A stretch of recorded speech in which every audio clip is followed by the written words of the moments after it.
Hey guys, how you doing? It's the Do Carpenter. I'm in my shop again, and I just want to kind of give you guys a little bit of a sense for what it is I've been doing and testing and trying to figure out with the mix design that I'm using for this raised flower or garden bed.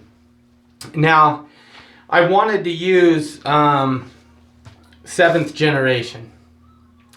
It has an EPA rating, and it's certified for gray water that it can be put on your plants, and it's non-toxic, and it's plant-based. And so I wanted to use it, and after I did my comparison test between the hand soap and the Suave shampoo, I had a lot of comments, and a lot of people were just wanting to give me their take on what they've seen out there. And I had a lot of comments, people saying, hey, this guy who recommends 7th generation and says it's just the best or whatever.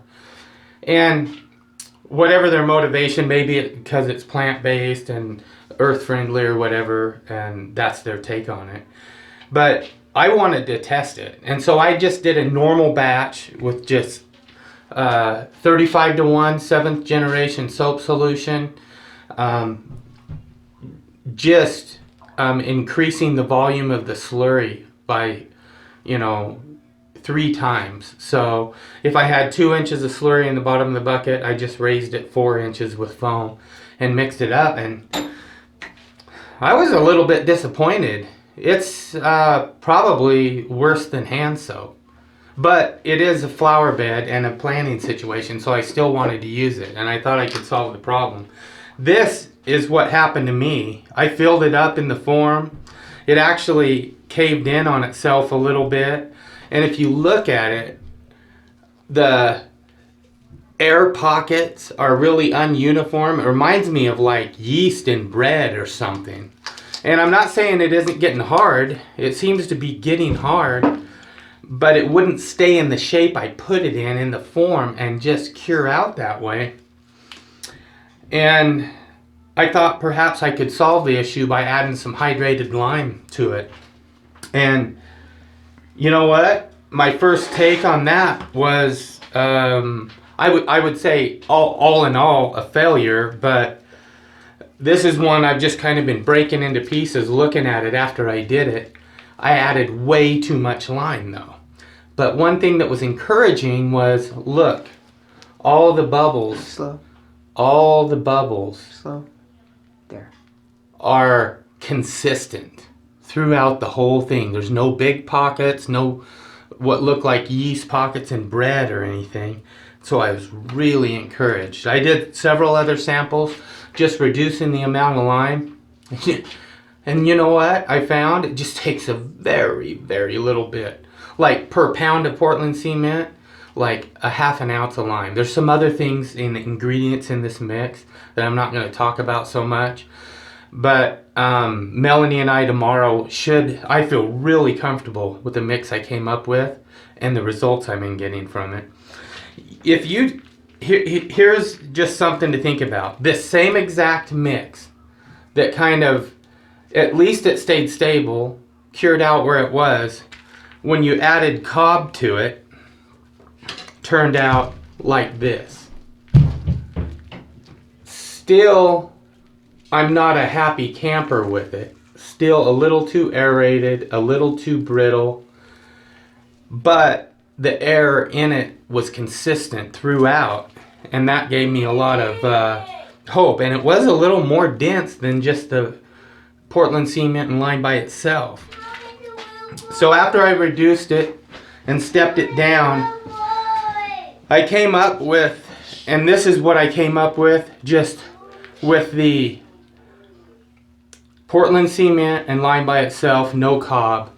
And I had that kind of air bubbles in it, shall you say. And I thought, you know what, if I add some Cobb to that, it may turn out good, and I am really happy with how it turned out.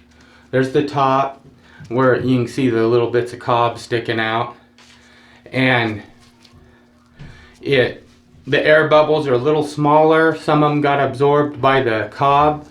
But what happened is the straw that I infused in it held in a lot of the moisture while it's been curing out. And this is 36 hours old, so 24 plus 12 hours. And it's super hard. It's a really good mix.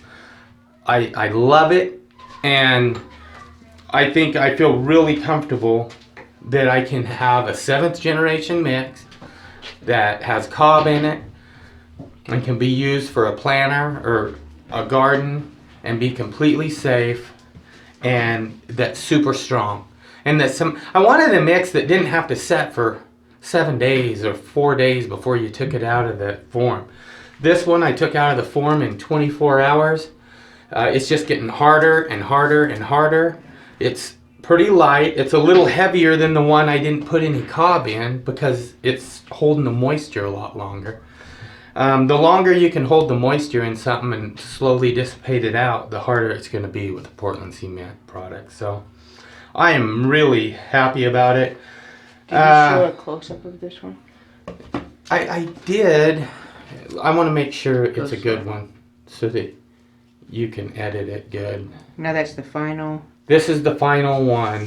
That's the top that, you know, and like I said, this is 36 hours old, you know. This one, it is getting hard. It's got some compressive strength. I'm not saying it's bad aircrete, except for the bubbles are just really inconsistent, and I couldn't get it to hold stable and be the same shape it was that I left it in. And that was my only issue with the 7th generation all by itself, was those huge air pockets and it falling like a cake in an oven that didn't rise right. And even these ones that I had way too much lime in, because lime inherently entrains air chemically into whatever you put it into.